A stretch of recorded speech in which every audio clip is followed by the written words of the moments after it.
aluno universitário do Farias Brito, que está de todo o Brasil, do mundo.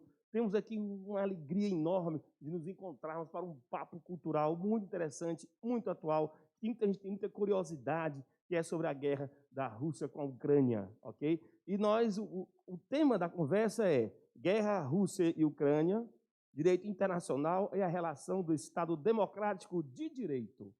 Para bater esse papo, nós convidamos uma fera, que a gente tem um orgulho muito grande de tê-lo conosco no Farias Brito, haja vista que ele foi nosso aluno e agora está conosco como profissional e grande profissional, o doutor Rodrigo Shoa, que é doutor em Direito pela Universidade Federal do Ceará, UFC, Ordem Jurídica Constitucional. Há 20 anos é professor do curso de graduação em Direito do Centro Universitário Farias Brito, FB-UNE, especialmente nas disciplinas de Direito Constitucional, Processo Constitucional, Teoria do Estado e Ciência Política, Economia, Lógica e Hermenêutica Jurídica.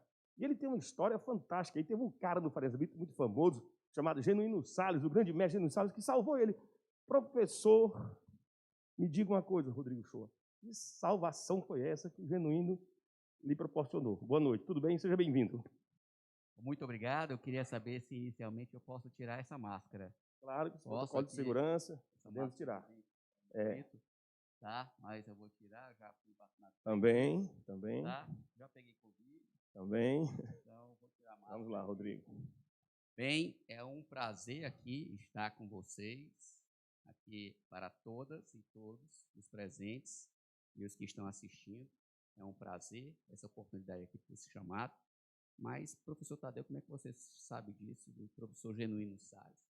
Eu queria dizer, então, nesse início, que realmente aconteceu isso. Em 1992, eu era aluno ouvinte do Farias Brito, eu estava no Colégio Militar, e o professor Tadeu era da organização da primeira turma especial da história do Farias Brito, e a gente pode falar da concorrência, que era para combater o GEO, e ganhamos. Era para combater o GEO Estúdio, que mais aprovava no IME e no ITA, na época. Foi o momento que meu irmão passou para o ITA. Em 93, eu ingresso na turma IME e ITA, mas realmente o professor Genuíno me salvou, quando foi mais ou menos no meio do ano. Ele chegou para mim e disse que eu não vou fazer o ITA nem o IME, e que eu iria fazer Direito. E queria ser professor, e que no futuro ia ser professor de Direito. E da área de Ciências Sociais, eu disse, como é que o senhor sabe disso? Eu sei. Vai ser assim, é assim que você vai fazer. E é em razão da sua felicidade. Vai ser assim. E realmente foi.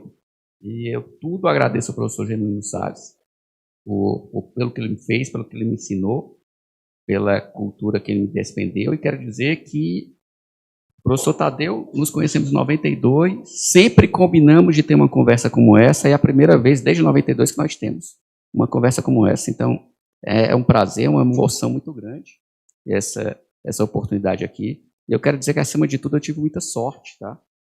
De ter professores que me orientaram e professores que se tornaram meus amigos e que são até hoje meus amigos e que eu compartilho o conhecimento de vocês. E procuro refletir isso com os acadêmicos na Faculdade Farias Brito.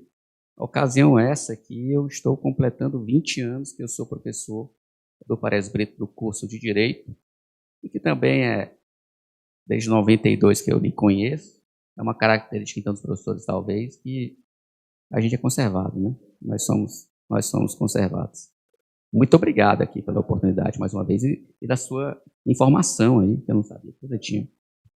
Rodrigo, ok? Aí, e a galera deve estar muito curiosa logo para entrar logo no assunto, né? Mas aí eu queria fazer a primeira pergunta ao Rodrigo, é o seguinte. Rodrigo, e vocês fiquem atentos aí em todo o Brasil, todo o Farias Brito, toda a cidade, você universitário, você do terceiro ano, os alunos do Fundamental 2 que estão também assistindo o programa. Essa guerra é uma novidade ou é uma mais do mesmo? Isso é novidade, essa guerra aí? Fala aí pra gente.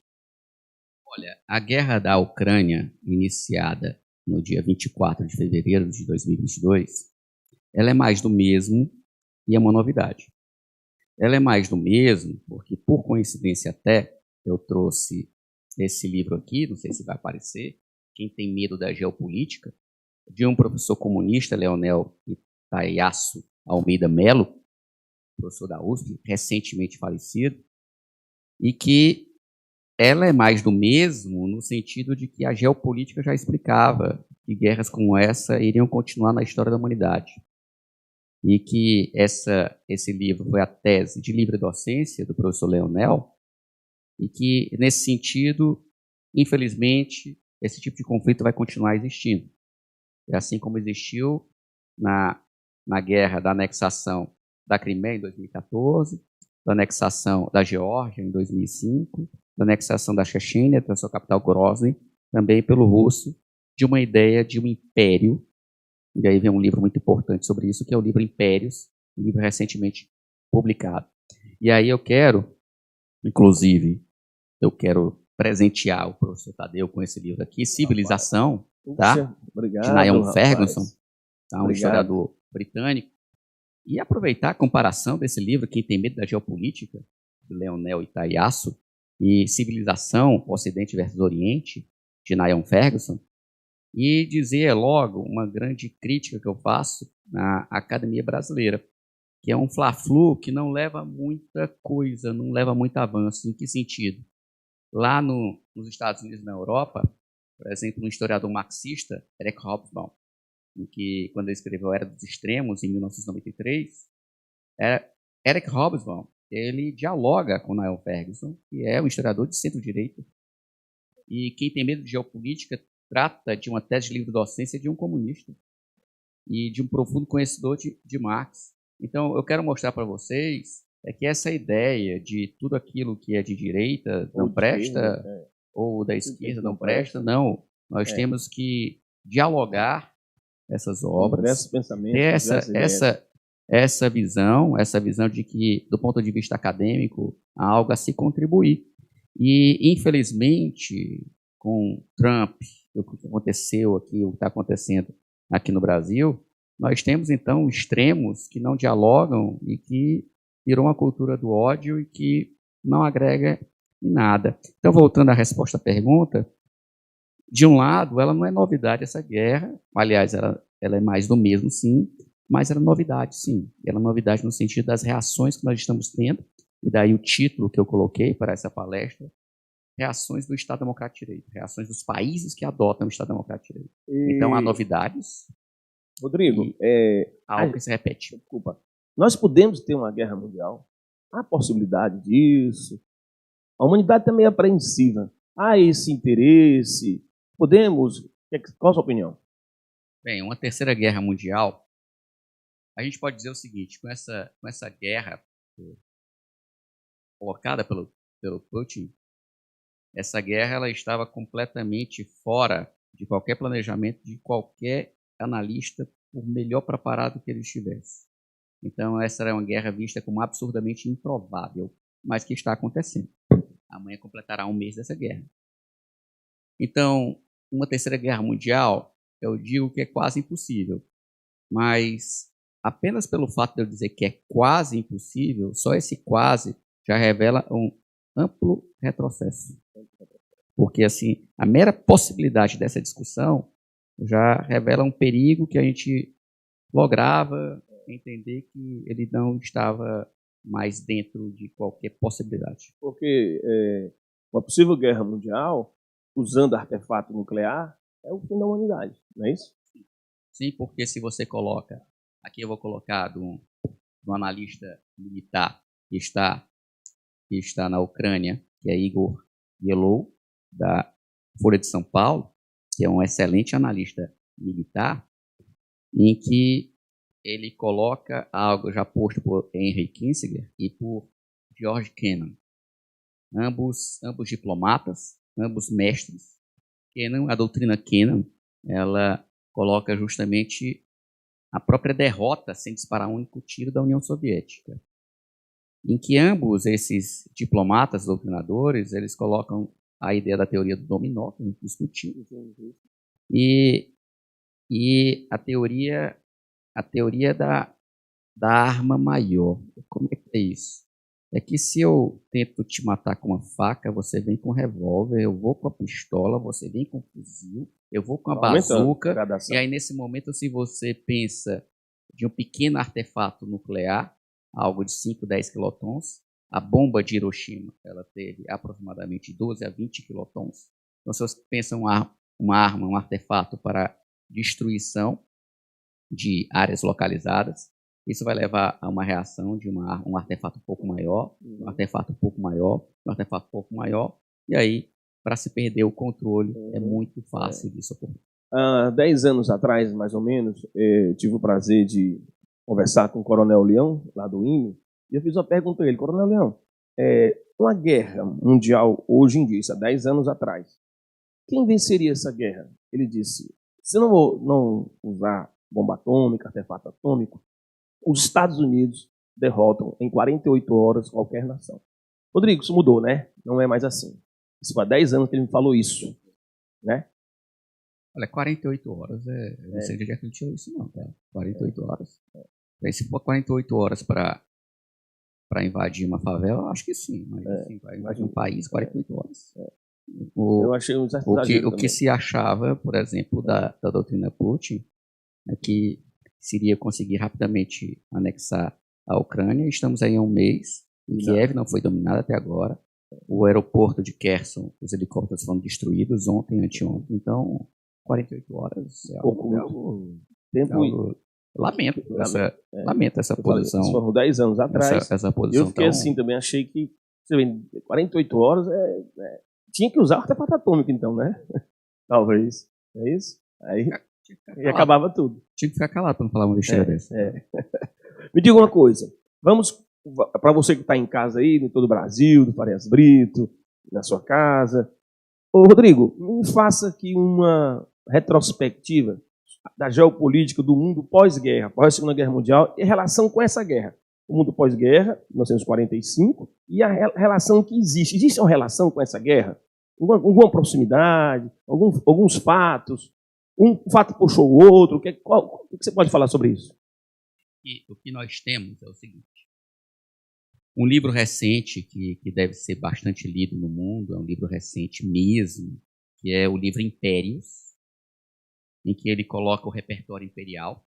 E o que eu quero que vocês observem é o seguinte: se você coloca um exemplo de um império vitorioso, sob qualquer ponto de vista, que foi o Império Romano, se eu coloco a formação lendária do Império Romano, evidentemente que ele não surgiu exatamente nessa data, mas é uma lenda que é importante.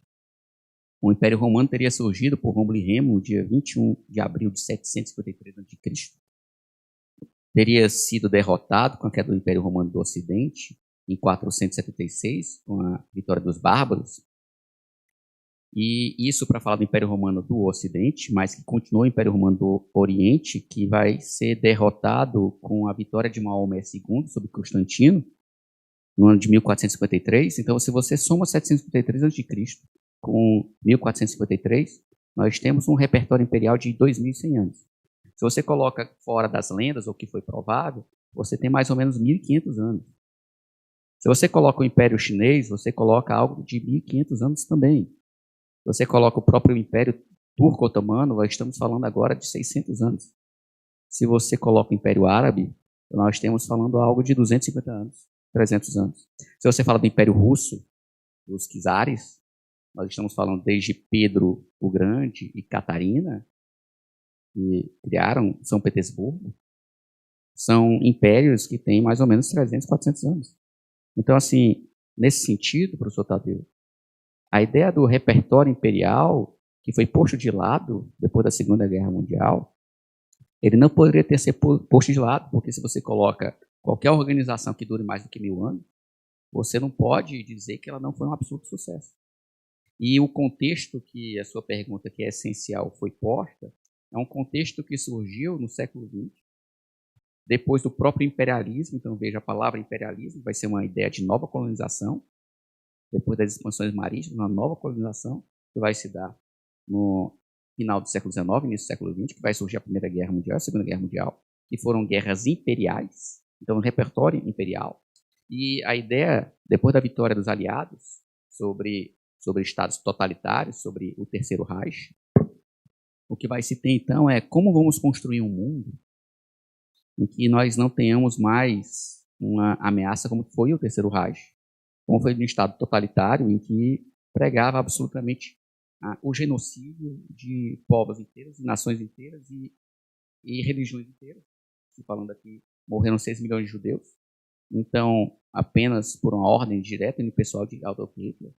Então, se você coloca esse contexto do que, e aí vem um livro muito importante, que é As Relações Internacionais depois de 1945, do historiador francês Maurice Vaïsse, em que a nova arquitetura mundial que foi posta em algumas conferências, Yalta e Potsdam, de um livro também importante, de Jonathan Feinberg, chamado Os Três Grandes, que foram, para o bem e para o mal, Franklin Delano Roosevelt, Winston Churchill e Joseph Stalin, em que eles colocam esse novo contexto a partir da Conferência de Bretton Woods, da criação do FMI, da ideia de conversibilidade de moedas e da ideia agora de criação da ONU para impedir o fracasso que foi a Liga das Nações, e em que a ONU ela criou o seu Conselho de Segurança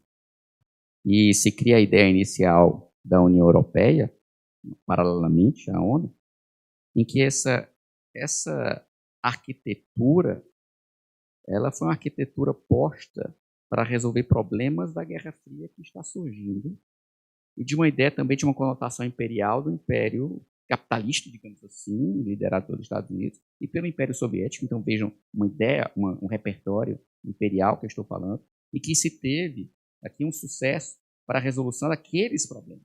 Rodrigo, você falou agora do imperialismo, é muito importante, todos nós entendemos isso. Eu lhe pergunto, o Putin tem essa ideia imperialista, a moda Stalin, a questão do comunismo se espalhar pelo mundo, ou mistura as duas coisas com o imperialismo russo dos czares?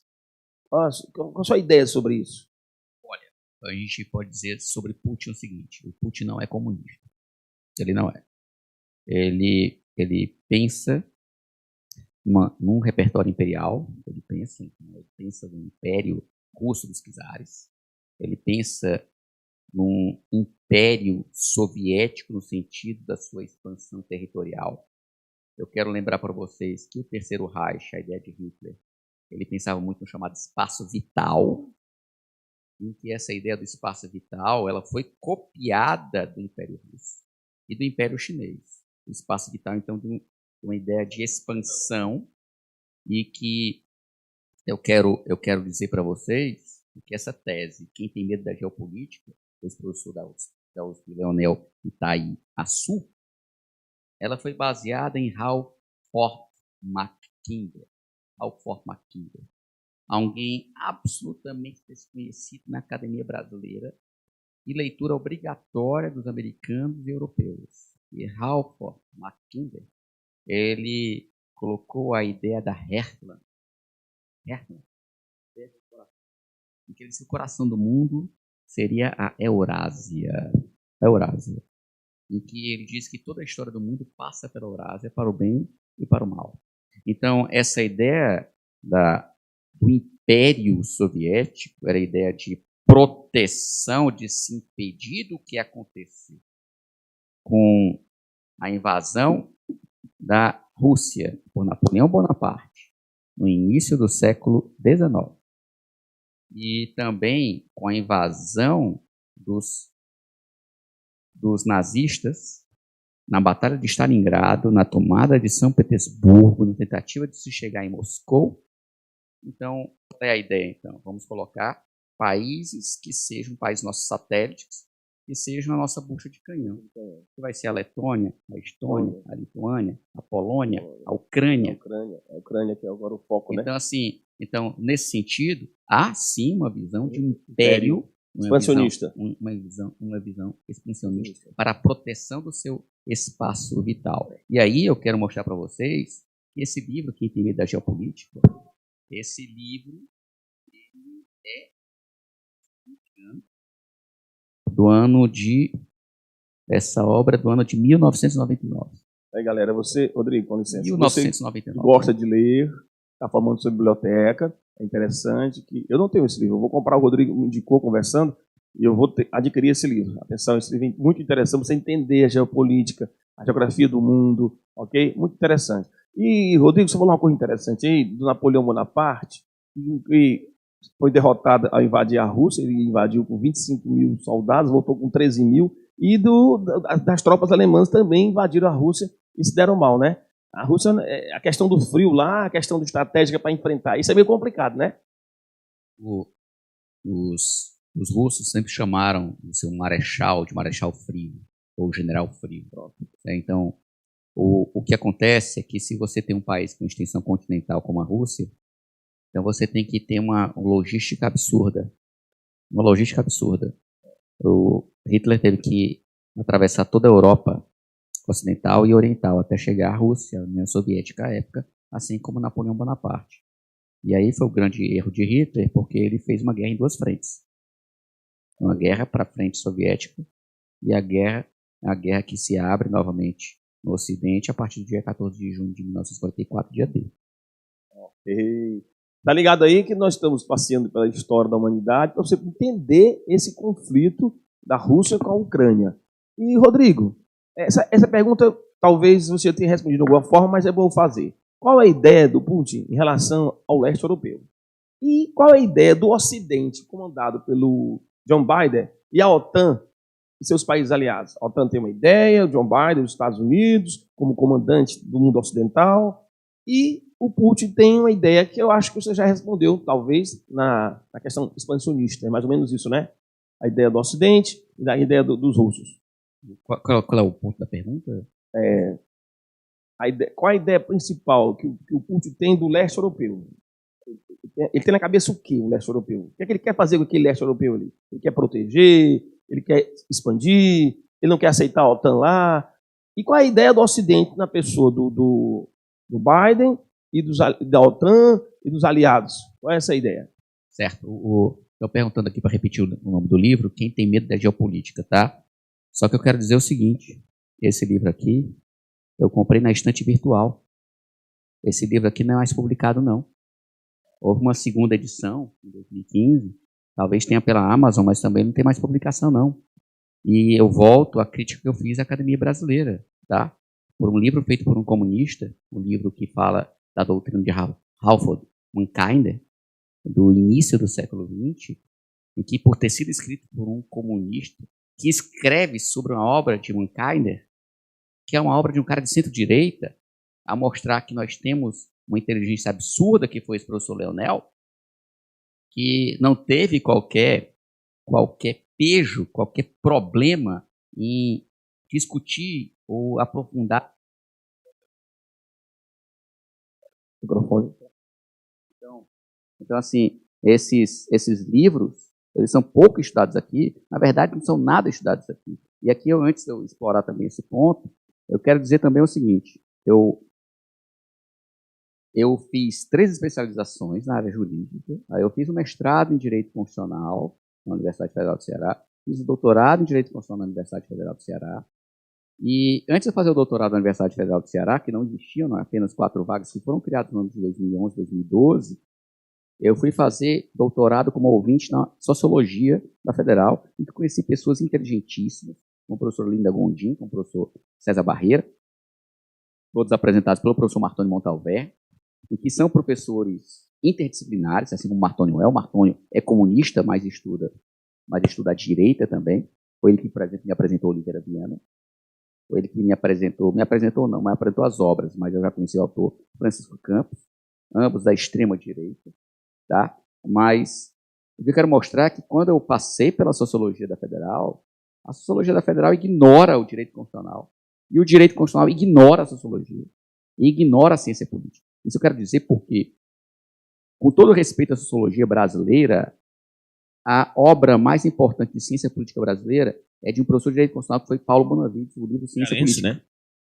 Nós nos agulharmos. Nascido em Patos, na Paraíba, o professor Paulo Bonavides, mas criado aqui, né, e que fez carreira aqui na Universidade Federal do Ceará. E outro livro importante de ciência política, Elementos de Teoria Geral do Estado, do professor Uspiano Dalmo de Abreu Dalari, mas ambos esses livros não falam um único capítulo sobre guerra, sobre terrorismo e sobre geopolítica, como se isso não existisse. E a obra principal hoje que nós temos é de um amigo meu da PUC de São Paulo, Álvaro de Azevedo Gonzaga, que tampouco fala sobre esse aspecto. Tampouco fala. É uma fragmentação do conhecimento.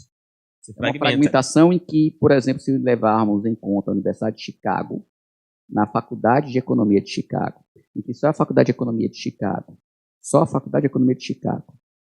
a Economia de Chicago tem mais prêmios Nobel de Economia, os seus prêmios Nobel de Economia, eles têm mais prêmio Nobel se você juntar a Argentina e toda a América do Sul. Não vou contar o Brasil, porque o Brasil tem 0 prêmio Nobel.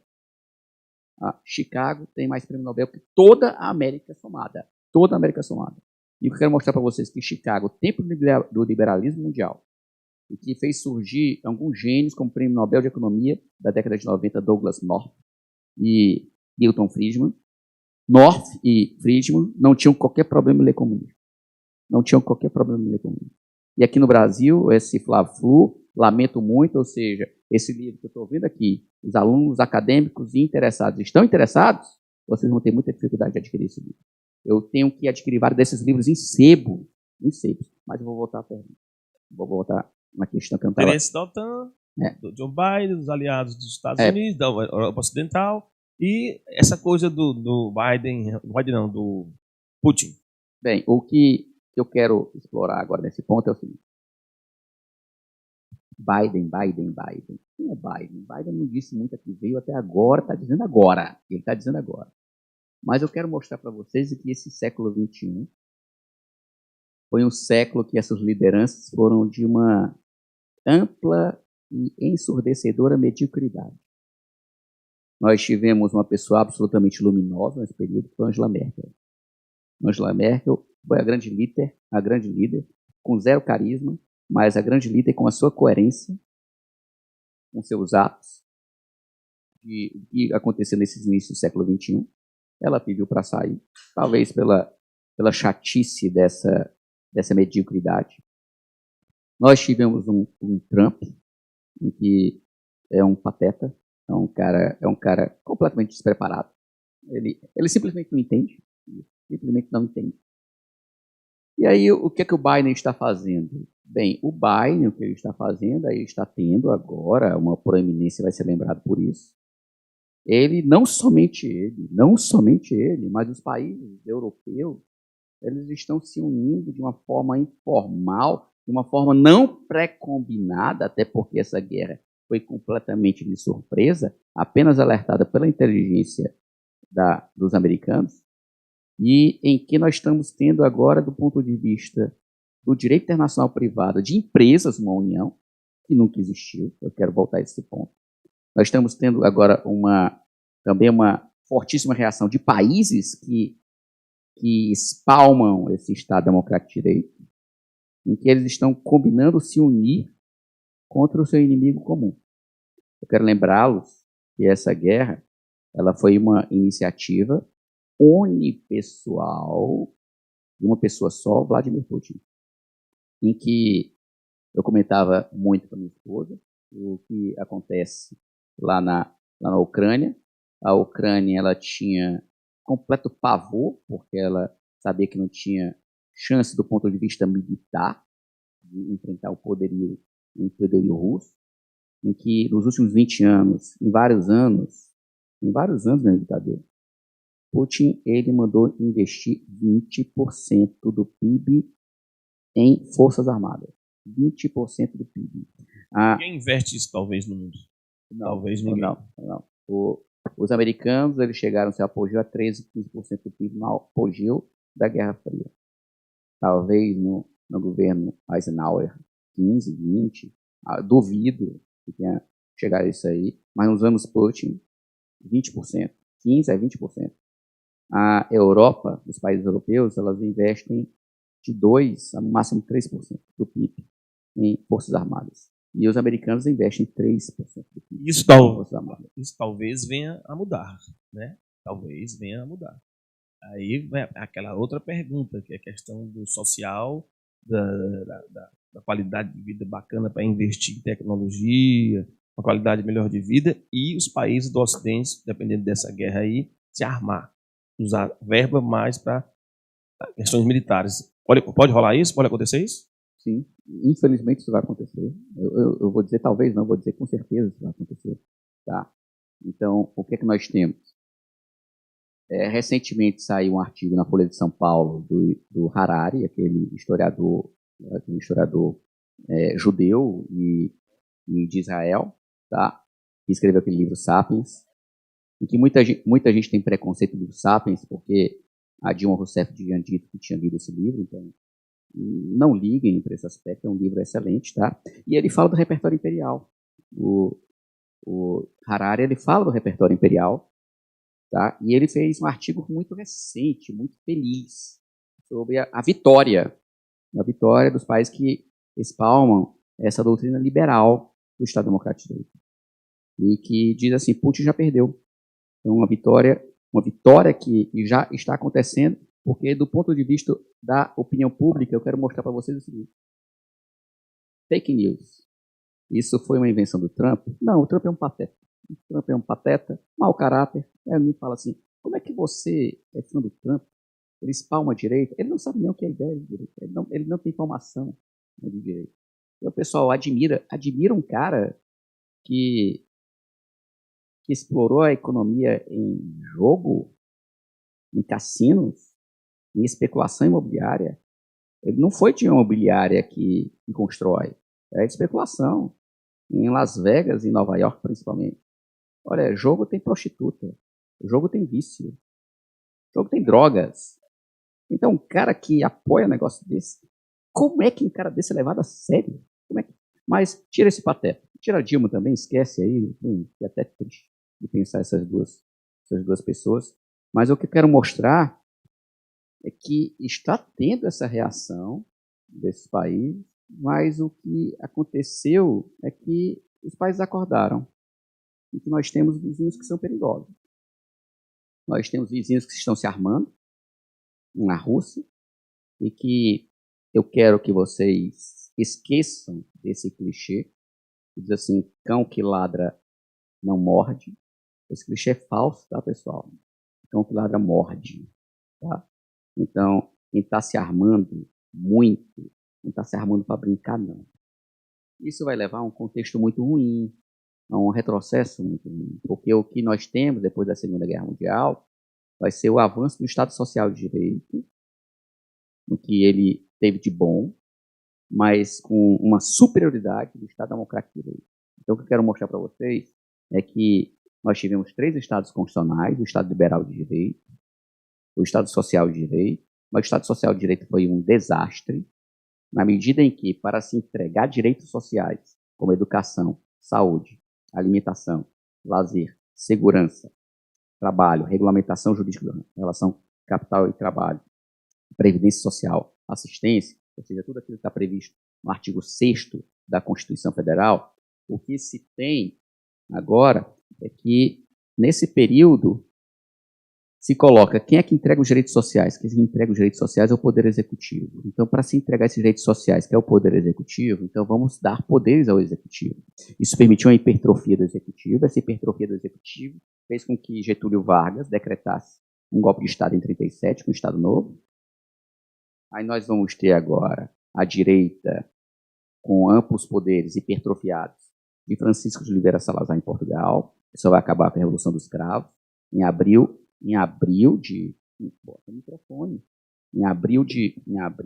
1974, nós vamos ter Francisco Franco na Espanha. Nós vamos ter o fascismo italiano de Mussolini, hipertrofia do Executivo. Nós vamos ter o pior de todos, que foi Hitler, o Reich, o Terceiro Reich. E aí o que vai acontecer com o Estado Democrático de Direito? Vamos agora colocar os avanços do Estado Social, mas ao mesmo tempo a democracia como um mecanismo de alternância do poder. E o mecanismo vitorioso, mas que era visto como uma grande fraqueza, uma corrupção ocidental.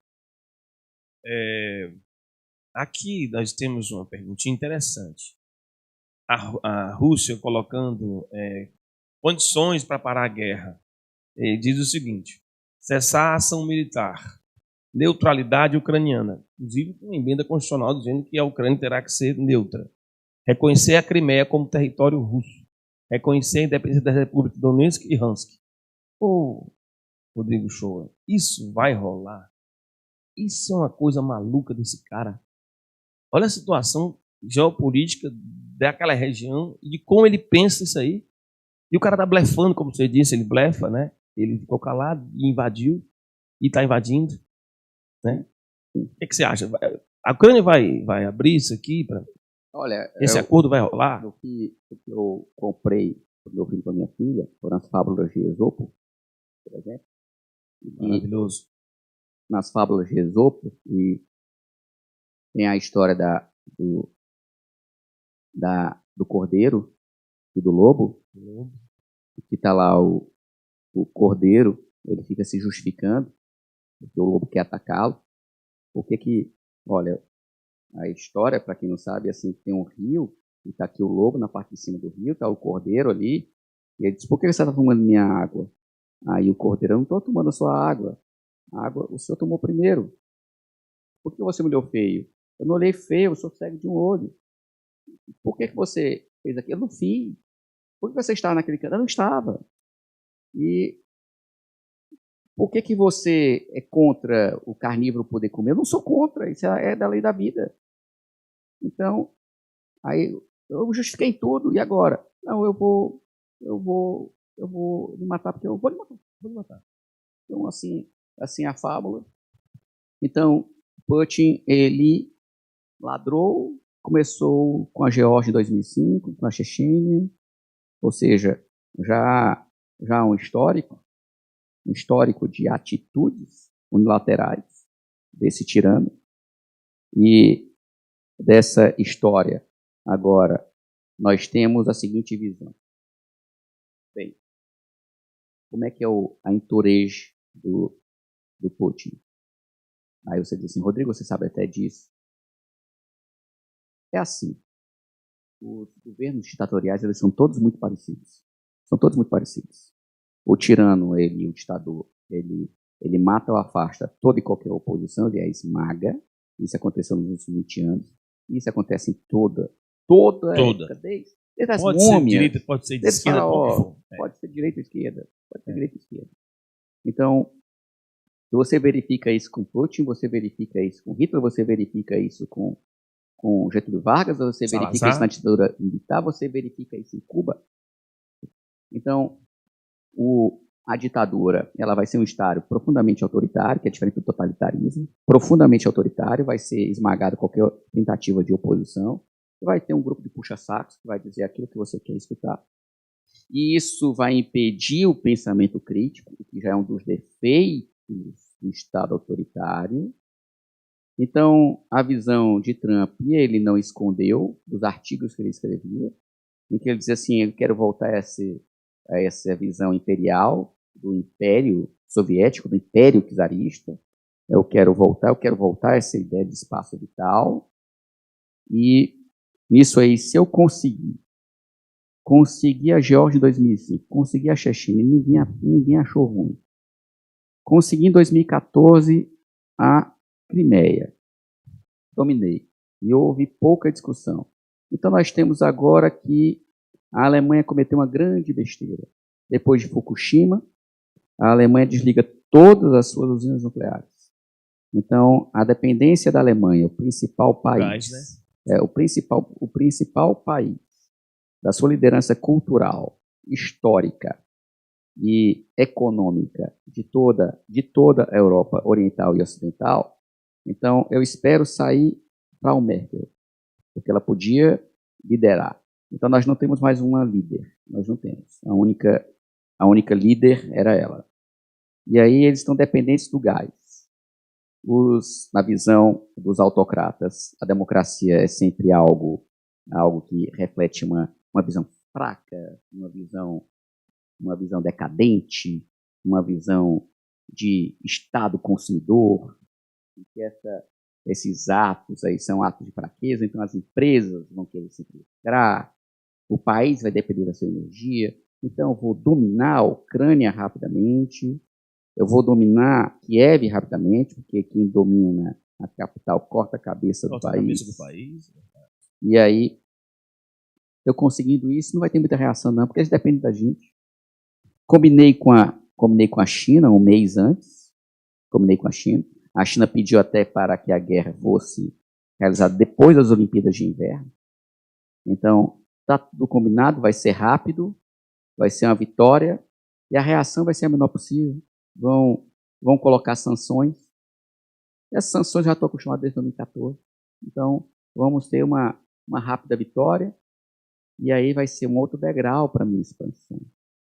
E a China, bem, eu não posso afirmar isso com certeza, mas eu posso inferir uma certa segurança que a China, ela também tem essa visão imperial, e ela diz, Xi Jinping, se vai ser ordenado esse ano, vários anos agora, depois desse ano, ele já colocou, afirmou com todas as letras que ele quer Taiwan para totalmente ser da China, assim como foi entregue a Hong Kong.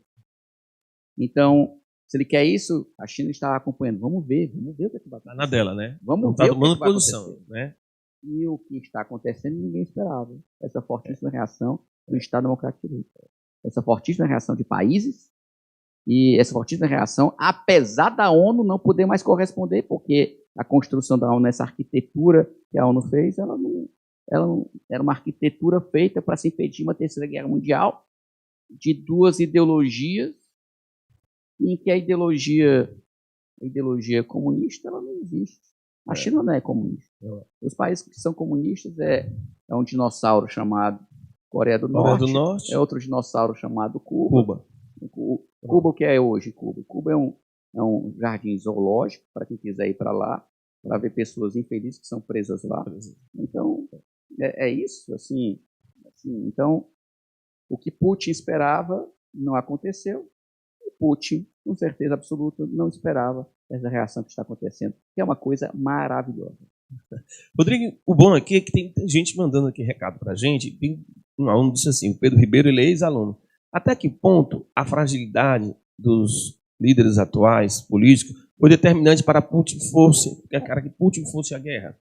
Os líderes atuais, até que ponto isso... Até que ponto a fragilidade dos atuais líderes políticos foi determinante para Putin fosse a guerra? Pedro Ribeiro. Pedro Ribeiro foi um aluno do... Qual era aquele sistema de ENAD? Não, como é que é? ENAD? Não, foi do... ENEM? Não. ENAD, ENEM... Da bolsa que se tinha do governo. Peraí. É o ENAD. É o ENAD. Fazer teste, fazer...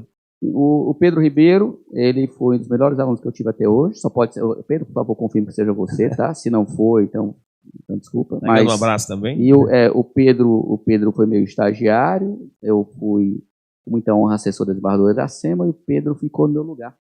Quando eu saí da assessoria, hoje ele é servidor público concursado no município. Passou uns 6, 8 anos como principal assessor do tribunal. Uma das pessoas brilhantes, pobre, que venceu na vida. E que prazer, Pedro, que prazer. O prazer é tão grande que até esqueci da sua pergunta. Deixa eu ler de novo a pergunta. Até que ponto a fragilidade dos atuais líderes foi determinante? Bem, é como eu disse, tá, Pedro? É como eu disse.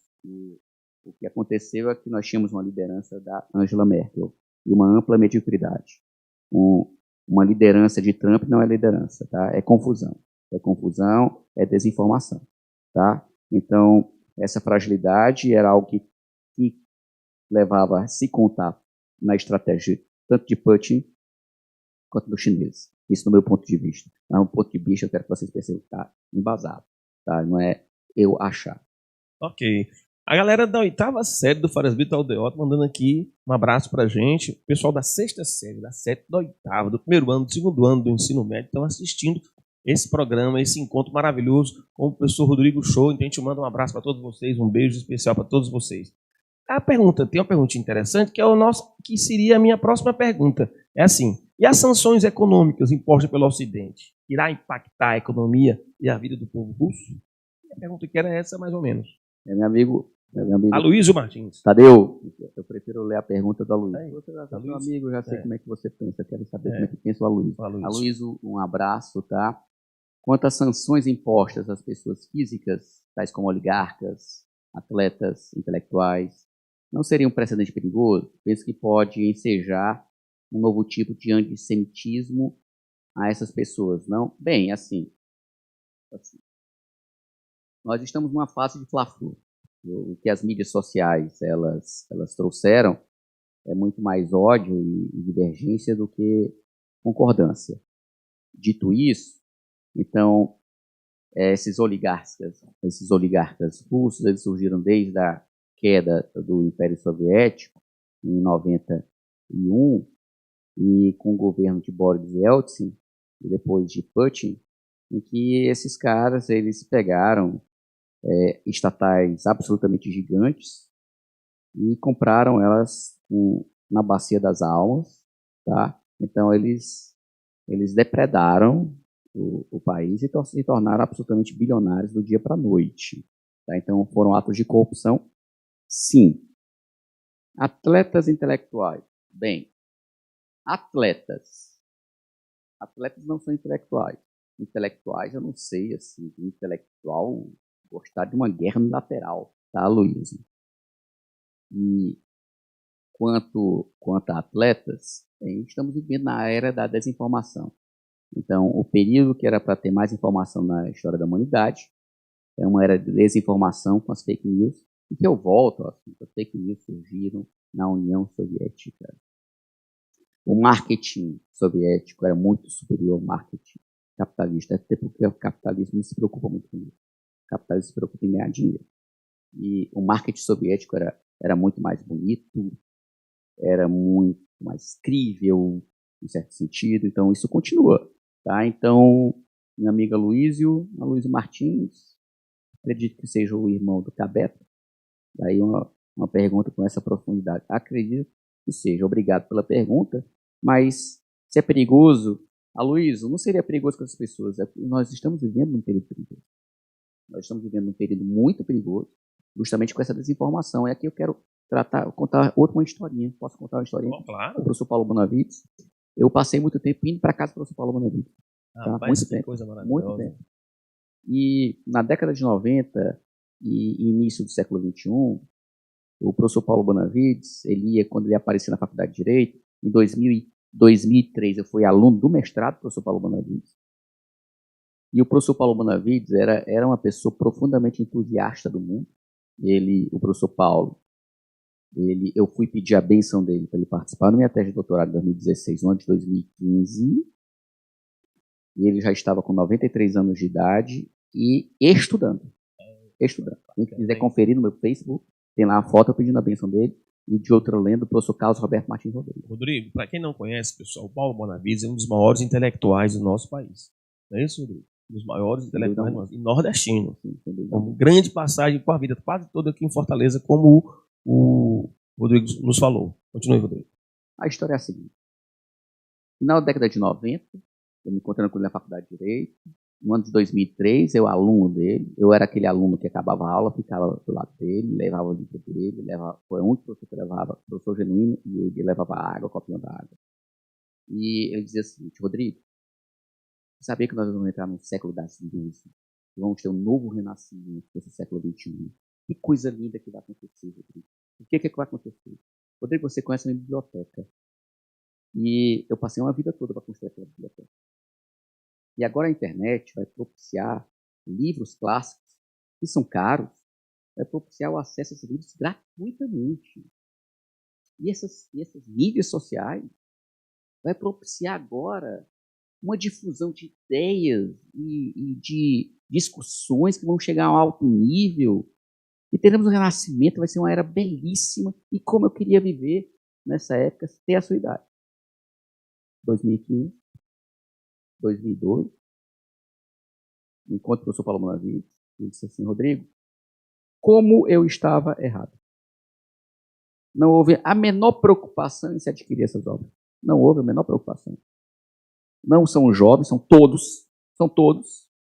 Eles falam que não tem tempo e tal. Não é justificativo. Não é justificativo.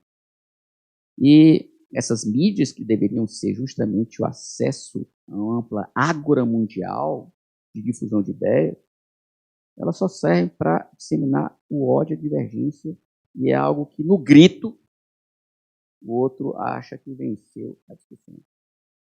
Eu errei profundamente. E aí eu falei: professor, eu errei também, mas foi por sua causa. Né? Assim, eu não queria admitir, mas estou brincando. Bacana, Rodrigo? E a humildade intelectual do cara, né?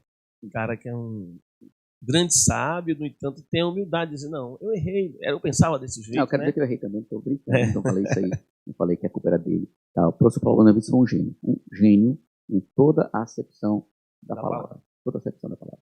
Ok. Rodrigo, o povo russo está apoiando essa loucura desse maluco aí, desse Putin? Bem, vamos voltar à ideia, uma colocação de um autor de filosofia do Estado e de filosofia do direito chamado George Delvecchio. George Delvecchio escreveu um livro chamado Filosofia do Direito. E ele disse o seguinte, ele disse que as sociedades e, por consequência, os estados, eles podem ser mecanicistas ou organicistas, orgânicos ou mecânicos. O mecanicismo ele se caracteriza por uma grande importância ao indivíduo. E nessa grande importância ao indivíduo, então nós temos uma confluência do mecanicismo com a doutrina liberal, da qual eu me incluo. E o organicismo é uma ideia platônica de Platão, que foi um gênio e um grande canalha. Platão foi um grande canalha, um grande cafajeste. Em que Platão ele via essa visão orgânica em que o coletivo é mais importante que o individual. Só que se o coletivo é mais importante que o individual, se o individual traz perigo ao coletivo, justifica-se a destruição do individual e a destruição do indivíduo. Isso eu quero mostrar que todos os estados autoritários, eles são organicistas. São organicistas. Então, eles, nessa ideia, eles têm a mesma postura, eles têm a mesma praxe.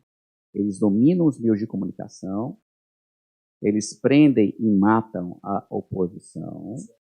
Vejam, isso aconteceu no Brasil, com a ditadura Vargas de 37 e o Tribunal de Segurança Nacional.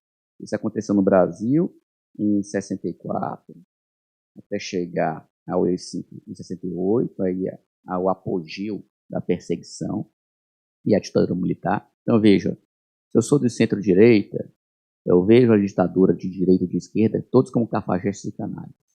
Todos eles, todos estão no inferno, todos eles sem exceção. Então, colocando nessa pegada orgânica, então, os meios de comunicação são controlados pelo Estado. E as Big Techs, elas foram, por um erro delas, elas saíram, estou falando aqui do Twitter, estou falando de Facebook, estou falando de Instagram, entre as principais. O Telegram não, porque o Telegram é russo. Tá? O Telegram é russo. E em que, essa semana, o próprio governo Putin disse assim, esses meios de comunicação asquerosos não serão utilizados aqui porque são meios de corrupção das massas. Então, não podemos confundir o povo russo com Putin e com seus asseclas, com seus acólitos. O povo russo simplesmente não tem conhecimento do que está acontecendo, nem pode ter. Não pode e se levarmos em conta, não é guerra, foi criada uma lei, não é guerra, né? Dizendo para que vocês tenham foi criada uma lei na Rússia dizendo que o meio de comunicação ou a pessoa em mídia social que dizer que está acontecendo uma guerra, essa pessoa pode ser passiva de prisão durante 15 anos. 15 anos sem dizer que a palavra guerra é guerra. Ela tem que dizer que houve uma operação especial para a retirada dos neonazistas da Ucrânia. Neonazistas da Ucrânia. Neonazistas da Ucrânia? É isso. Qual a história que a Ucrânia passou? É brincadeira, né? É brincadeira. É brincadeira. É brincadeira. É muita manipulação. Que lembra... Joga o Brasil. 1984. O livro de Joel.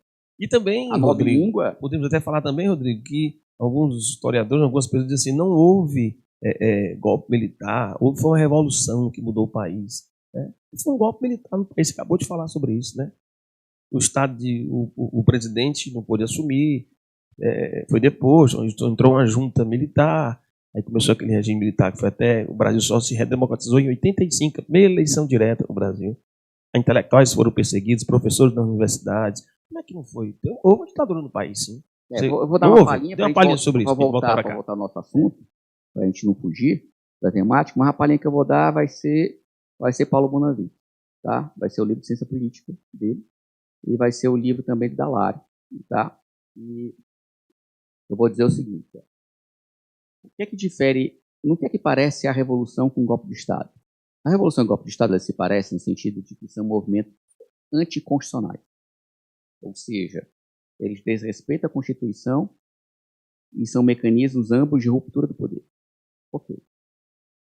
Só que a Revolução, ela pressupõe uma legitimidade popular, uma participação popular. E, portanto, a Revolução ela vem de baixo para cima. Já o golpe de Estado, ele vem de cima para baixo. No golpe de Estado, a participação popular é zero ou quase zero. Ou são colocadas pessoas como bucha de canhão e como idiotas úteis, aqui na expressão de Lenin. E na Revolução, a ampla discussão, participação e eclosão. Então, se levarmos em conta isso, na ditadura militar, ela foi ditadura porque a participação popular era zero. Ele diz assim, olha, se democracia é alternância do poder, mas a alternância do poder em que o povo não elegia quem seria o próximo presidente da República, isso não tem democracia, porque não tem participação popular. Então, apenas por esse aspecto da teoria, aqui não de Paulo Bonavides, que pegou a teoria europeia, e aqui eu estou falando de Norberto Bobbio, estou falando de Del Vecchio, estou falando de Gustavo Radbruch, que renova o justnaturalismo depois da Segunda Guerra Mundial. Estou falando dos autores que tratavam desse assunto. Nós temos que, inquestionavelmente, o que aconteceu aqui foi ditadura, do ponto de vista teórico de ditadura. A perguntinha interessante aqui. Quais ligações, você falou um pouco aqui sobre isso já hoje, dos bilionários russos com o governo desse Putin? Uma ligação? Esses caras estão financiando essa loucura aí? Ou estão arrependidos? Eles estão querendo... Tudo está confinado, né? O dinheiro deles parado, não pode mexer. Então isso, de alguma maneira, Rodrigo, não vai influenciar para que ele recue? Ou não, ele vai para frente mesmo, o Putin? E os caras são ricos, têm poder, o dinheiro pesa muito. Na democracia se volta atrás. No Estado ditatorial, se voltar atrás, o sujeito cai. Então ele não vai voltar atrás. O canalha, o cafajeste, ele não diz assim, eu sou cafajeste. Ele não diz isso. Ele não diz eu sou canalha. Ele diz que está fazendo isso pensando no seu povo, no seu país e na tradição russa, na mãe Rússia. É o que eles dizem. Então, ele não vai poder retroceder no que está acontecendo. E isso leva uma sinuca de bico desse conflito. Ele não vai poder retroceder, de certa forma. Os oligarcas, eles não estão satisfeitos, porque vários deles, seus bens, foram congelados e que devem ser congelados. Porque eles não foram capitalistas meritocráticos. Eles são plutocratas que se apropriaram disso aí. Não houve competição, não houve empresas que foram criadas por iniciativa. Não houve, nas palavras de John Maynard Keynes, o espírito animal do empresário. Não houve isso na Rússia. São escolhas feitas ao alvedrio de corruptos com o próprio Estado, assim como também é na China. Rodrigo, o mundo, esse mundo contemporâneo que nós vivemos, vai mudar por conta dessa guerra? Vai haver mudanças, não positivas, negativas, mas acontecerão mudanças? As mudanças já estão acontecendo, então aí vem o ponto. Essa guerra é mais do mesmo? Mais do mesmo na ideia do repertório imperial, sim, é mais do mesmo. Na ideia da geopolítica de, mais uma vez, falando desse gênio, deixa eu pronunciar direitinho a ideia de Hertland, de Mackinda, a ideia de Mackinda. Então, o ponto de novidade é que o Estado Democrático de Direito se uniu em conjunto, os países ocidentais se uniram, e o que nós estamos tendo de positivo? É que países sem uma organização da ONU que falhou, não é porque a ONU falhou porque ela foi incompetente, é que a arquitetura construída, ela impede, uma vez que os países que estão em guerra, temos 2 do Conselho de Segurança, que são perenes, que é a própria Rússia e a China, elas impedem, com seu poder de veto, que possa ser feito qualquer coisa do ponto de vista militar para com a Rússia. Então, é uma arquitetura que não responde. Então, o que é que vamos ter? Vamos ter uma reação agora de empresas, vamos ter reações da sociedade civil, vamos ter reações de ONGs, vamos ter reações da opinião pública, nós vamos ter agora reações de países. Então, nós temos agora, a Rússia se precaveu para isso, juntando de 2014 para cá 630 bilhões de dólares em reservas para aguentar essa parada. Só que essas reservas, tanto a China quanto a Rússia, elas compram isso no dinheiro mais seguro do mundo, que são títulos da dívida americana.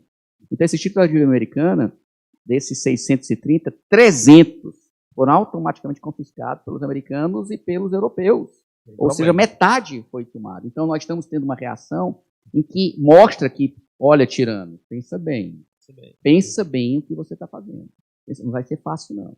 Então, essa reação está acontecendo. Agora, nós temos, de um lado, do ponto de vista econômico, e ainda bem que você fez essa pergunta, do ponto de vista econômico, nós temos o seguinte. Nós tivemos a chamada hiperglobalização a partir da década de 90, em que a globalização ela se caracteriza como o seguinte, o Tadeu lá da Índia vai ser executivo, então o Tadeu ele vai saber falar inglês, provavelmente vai saber falar mandarim também, e aí ele vai chefiar uma empresa de telemarketing de indianos que falam inglês e fazem cobrança para os Estados Unidos e cobrança para Londres, e ao mesmo tempo você vai ser um representante de produtos da Apple, e aí você vai comercializar. Qual é o seu celular, Tadeu? Qual é o seu Samsung. Então você vai verificar onde é que eu compro agora semicondutores, se vai ser em Taiwan, se vai ser na Coreia do Sul. Se eu vou comprar outros produtos, se o marketing vai ser feito no Vietnã, se vai ser feito na Índia. E aí, o melhor, então, eu coloco as empresas de tecnologia, porque elas espelham o mais produtivo do ponto de vista econômico da globalização. E o que é que nós tivemos? Com a pandemia, nós tivemos agora a necessidade de uma segurança alimentar e sanitária. E com a guerra, isso se acelerou muito mais. Em que sentido agora? Os países vão ter que criar mecanismos de redundância. Então, o Brasil, que comprava os fertilizantes russos e ucranianos, nós vamos ter que reabrir aquela usina de fosfato improdutiva lá em Sergipe. É porque nós não temos escolha. Então, vamos criar mecanismos de segurança alimentar, sanitária. Vamos ter agora uma fábrica de IFA aqui no Brasil. Do ponto de vista econômico, isso não era tão racional. Só que isso veio para ficar. Então, vamos ter um retrocesso. Ao mesmo tempo, uma coisa positiva, né? O aspecto positivo dessa maior segurança e o aspecto negativo que o mundo está mais inseguro. E nós vamos ter um forte investimento em PIB, em Forças Armadas, nos próximos anos. Isso é inevitável. E quem vai liderar isso vai ser a União Europeia, que é justamente uma visão magnífica construída pela União Europeia, e que essa visão magnífica ela vai ter agora, os países europeus vão ter que pensar em se armar por causa dos seus vizinhos. Porque a gente tem que lembrar o seguinte, tá? Uma experiência familiar, da turma do Acaraú, boas cercas fazem bons vizinhos. Boas cercas fazem bons vizinhos. Então, se você se arma, você vai ter vizinhos que te respeitam. Mas, assim, veja que isso é um retrocesso. Eu estou falando isso aí não é com felicidade. Não é com felicidade. Porque se esse dinheiro vai ser colocado em Forças Armadas, que vai ser retirado de outros setores, como previdência, como medicina, como biotecnologia. Então, nós vamos ter esse retrocesso mundial, mas, ao mesmo tempo, nós vamos ter essa inovação, que vai ser justamente esse esforço em comum, em conjunto, coletivo, das empresas. Apple está saindo da Rússia, das empresas que estão saindo de países tirânicos e que não merecem tanta confiança. A gente pode colocar aí a frase do imperador Júlio César, ele dizia, se queres a paz, prepara-te para a guerra. Aí o Mahatma Gandhi vem no século XX e diz, se queres a paz, prepara-te para a paz. Interessantes os dois pensamentos e meio muito polêmico também, né, para discutir, né? Você falou uma coisa interessante aí, a questão, eu lembrei aqui de uma pergunta, o econômico condiciona o político? O econômico normalmente condiciona o político e na guerra? O econômico condiciona o político, normalmente condiciona, então, assim, de certa forma, o Marx está certo, tá? O Marx está certo no sentido de uma preponderância, tá? Mas Marx está errado, quando se coloca que numa guerra acontece o contrário. Numa guerra, a política domina o econômico. A política condiciona tudo. E eu quero mostrar agora também, que quando eu falei Estado Democrático, direito, no nome desse nosso encontro, direito, é porque se a ONU estivesse funcionando, não por culpa da ONU, mas porque vai ter que ser feita uma nova construção mundial de direito internacional público para a nova ONU, o direito iria condicionar a política. O direito deveria condicionar a política para dizer assim, olha, a sua sanção aqui, nós autorizaremos forças armadas se você atacar um país, não por, digamos, é questionável o ataque preventivo da doutrina Bush, muito questionável, muito errada, o que aconteceu no Iraque em 2003, armas de destruição em massa que nunca foram encontradas, mas a hierarquia no crime. Então, o que eu posso dizer é o que o Putin fez é muito pior. É dizer assim, eu aqui unilateralmente vou invadir um país que nada fez. E eu quero lembrar outra coisa que eu tenho que dizer. A Ucrânia tinha armas nucleares que entregou para a Rússia na década de 90. Entregou para a Rússia. Rodrigo, a questão da Rússia continuou muito bem armada. Né? E se armando, como você falou muito bem no início da nossa conversa, 20% do orçamento do país em armamento. Isso implica em queda de outros investimentos que são importantes para a população. Né? Educação, pesquisa, saúde. Né? O povo russo não é um povo rico. Nós estávamos até conversando sobre isso hoje. Né? Sim. Vamos voltar ao repertório. Ditadura. Ditadura. Povo. Para que povo? Para que povo? Eu não preciso do voto dele. Verdade. O Brasil, em termos econômicos, o Brasil está sendo prejudicado. Você já falou uma coisa positiva aí, que o Brasil compra da Rússia, que é importante, mas vamos ter que mudar. Né? Para comprar no lugar, ou então produzir aqui. Né? Você falou nesse instante uma coisa parecida. Quanto ao Brasil, o que está acontecendo? Nós já estamos sentindo consequências, tá? Nós estamos sentindo consequências em que, já que nós vamos ter uma explosão dos preços dos fertilizantes, que explodiram, já se multiplicaram por 2 ou 3 o preço, isso significa alimentos mais caros. Isso significa mais inflação. E quem paga a inflação é o pobre. É o pobre que mais sofre com a inflação. Se a gente vê uma visão bem tacanha da direita, ruim, mal formada, aí se diz assim, mas vamos ganhar, porque a Vale do Rio Doce vai ganhar, a Petrobras vai ganhar, a gente vai exportar mais commodities. Sim, mas vamos, mas assim, a inflação vai ter. A inflação, lembra-se, a inflação, quem paga é o povo. Porque a inflação é o meio de tributar o povo que não tem alternativa. Ele não tem alternativa. E, Rodrigo, esses últimos 15 dias aí, todo mundo correu para os postos de gasolina, pegar a gasolina mais barata e o preço da gasolina lá em cima. O petróleo russo impactou também isso? Com certeza. Com certeza, né? Com certeza. Atenção, galera, isso é importante que ele está falando, hein? Para você entender os aumentos aí a da gasolina. A Arábia Saudita e a Rússia são os 2 maiores exportadores mundiais. Tá? Quem tem as maiores reservas, sabe qual é? Quem sabe quem é? Venezuela. Reserva, né? Reserva. Poços de petróleo Poços na natureza, petróleo. né? Mas uma administração tão corrupta, tão comunista. Esse nosso pré-sal brasileiro aqui vai vingar um dia, não vai estar acontecendo. O pré-sal já vingou. O pré-sal é um sucesso. Importante você conhecer isso aí que o Rodrigo está falando, tá? Rodrigo, o que podemos comparar a guerra da Rússia com a Ucrânia, do Babi Yar e do Holodomor? São 2 coisas interessantes que ele me falou hoje. Eu não conhecia esse lado aí, mesmo sendo pessoa de história, engraçado, né? Por isso que a gente tem que ser humilde para aprender com as pessoas. E ninguém é dono da verdade, ninguém sabe tudo. Então, interessante se ele vai falar para vocês o que é isso aí. Fala aí, Rodrigo, galera. Eu até... Já estão olhando aqui para encerrar. Porque o shopping fecha, né? Estamos dentro do shopping. Eu queria até colocar isso assim. Lembrem-se de Babi Yar. E lembrem-se de Holodomor. Essa expressão, lembre-se de Babi Yar, foram intelectuais judeus, europeus e americanos, e empresários judeus, europeus e americanos, e sempre que falavam de alguém que tenha passado pela Ucrânia ou que tenha tido familiares mortos por perseguições a judeus, eles falavam, era algo como se fosse algo de encontros de maçonaria. Eles falavam sempre assim, lembre-se de Babi Yar. E sempre que algum judeu olhava e dizia Babi Yar, Ucrânia, década de 40, Segunda Guerra. Então, já demonstrava um conhecimento.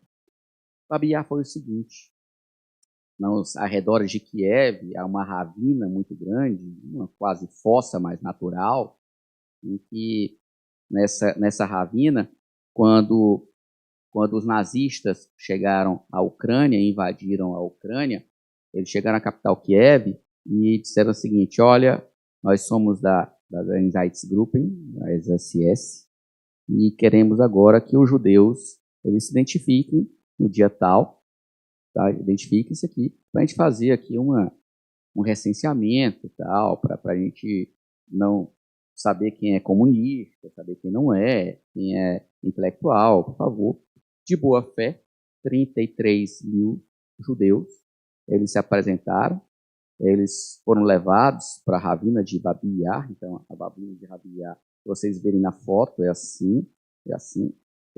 É um vale, mas na verdade é um vale grande. Um vale grande. E eles colocaram em fila 20 mil judeus, 25 mil judeus no primeiro dia, deu um total de 2 dias seguidos de 33 mil judeus. Eles colocaram eles em fila, atiraram, fuzilaram, e todos caíram por gravidade. Depois os nazistas atiraram novamente, em 2 dias morreram 33 mil judeus, e em menos de 3 meses foram mortos 100 mil judeus apenas em Kiev e nos arredores de Kiev. Não há estatística confiável da quantidade de judeus que morreram na Ucrânia. Então, apenas por essa história se demonstra que a Ucrânia é um país sofredor contra a perseguição judaica. E que, então, é completamente contrafactual dizer que Putin defende um ataque a um governo neonazista, em que teve Babi Yar, em que eles sempre lembram de Babi Yar, e que o presidente da República, o Zelensky, ele é judeu, pai judeu, avós que morreram na Segunda Guerra Mundial por serem judeus.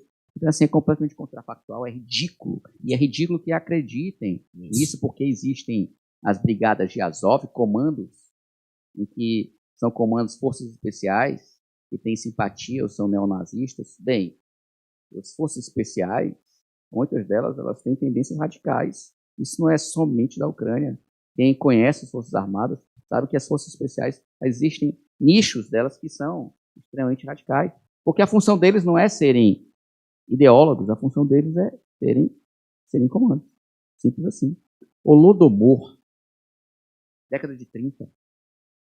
Stalin, totalitarismo stalinista. O que se quer agora?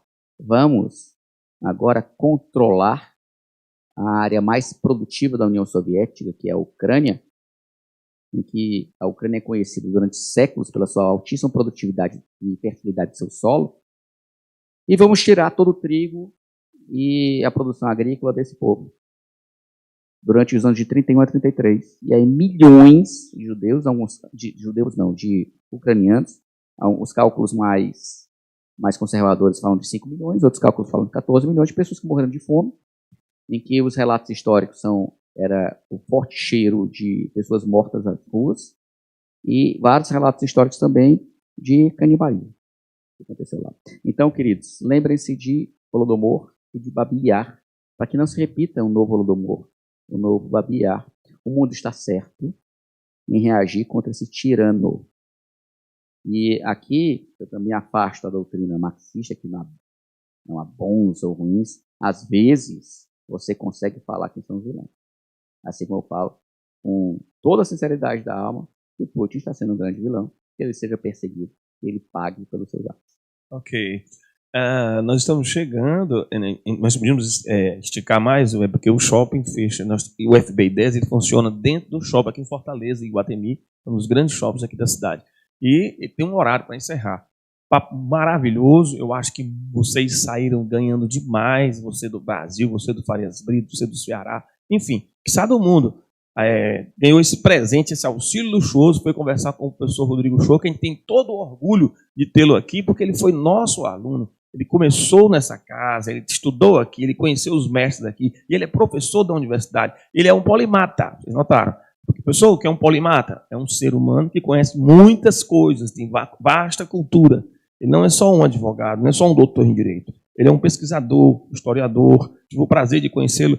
A biblioteca dele é fantástica, maravilhosa, com livros muito difíceis, raros, mas interessantíssimos para a formação intelectual da gente, de todos nós. Rodrigo, suas considerações finais. Primeiro que eu vou lhe dar de presente esse livro, mas você vai ser obrigado a ler e comentar com seus alunos, tá? Tá certo. A civilização. Ele está me dando esse livro aqui maravilhoso, tá? Claro que eu vou ler, vou comentar com meus alunos, ok? Obrigado, Rodrigo. Que beleza. Para quem eu devo agradecer? Em primeiro lugar, a vocês que estão me assistindo, que tiveram essa paciência, essa tolerância. Eu quero agradecer ao professor Tales, que sempre teve essa visão interdisciplinar. Essa visão que espelhou pessoas a trabalhar como o Tadeu, e lembrar, acima de tudo, o professor Genuíno. E que o professor Genuíno ele sempre falava, olha, o jurista também estuda direito. Eu quero mostrar para vocês, eu quero falar para vocês, é que vamos espalhar essa ideia, né, de ter uma visão multifatorial. Essa visão multifatorial aqui, então, eu me ofereço para em outras ocasiões a gente falar aqui esse é o primeiro de vários encontros, assuntos, com certeza. Mas não sou só eu, não. Eu quero colocar essa visão do Farias Brito, em que o objetivo aqui é que a aula e os acréscimos que o professor Tadeu deu, eles são e foram entendidos por você, estudante da quinta série, sexta série, oitava, nono, primeiro, o acadêmico de direito. Então, assim, todos podem entender tudo. Todos podem entender tudo. Basta querer. E isso tanto é um sucesso para vocês que assistiram, porque vocês fizeram. Então, eu queria agradecer aqui, queria me oferecer para outras ocasiões. Outros momentos, outros encontros, com certeza. Que seja aqui no Iguatemi, que a próxima vez tenha mais Coca-Cola. Tá? Coca-Cola. Que seja feito ali. Tá certo, nos podcasts. Que seja feito ali. E vamos chamar outras pessoas. Vamos chamar outras pessoas. Vamos que não seja só eu. Que seja até um debate com você presente, né? Sejam outros professores. Tá? Okay? Só está proibido falar de política. Tá certo. Gente, estamos chegando ao final desse encontro. Eu queria agradecer de coração a presença na internet de todos vocês, em todo o Brasil. Você é aluno do Farias Brito, as pessoas que estão aqui presentes. Dizer que a família do Rodrigo está aqui, a esposa dos 2 filhos prestigiando, tá bom? O garoto aqui, uma garota aqui conosco e muita gente aí na internet que participou desse nosso programa de hoje, muito interessante acerca da guerra da Rússia com a Ucrânia. Queremos agradecer o pessoal da produção do FB Ideias, a galera da FB1 da nossa universidade, ter chamado, convidado o Rodrigo, que veio da maior alegria do mundo, aos alunos, né, de todo o Farias Brito, de todas as sedes, de todas as séries, e é o nosso palestrante, que eu já falei, que é o Rodrigo. Fiquem em paz, boa noite, felicidade para vocês, um beijo de todos nós que fazemos o FB. Valeu, galera. Boa noite.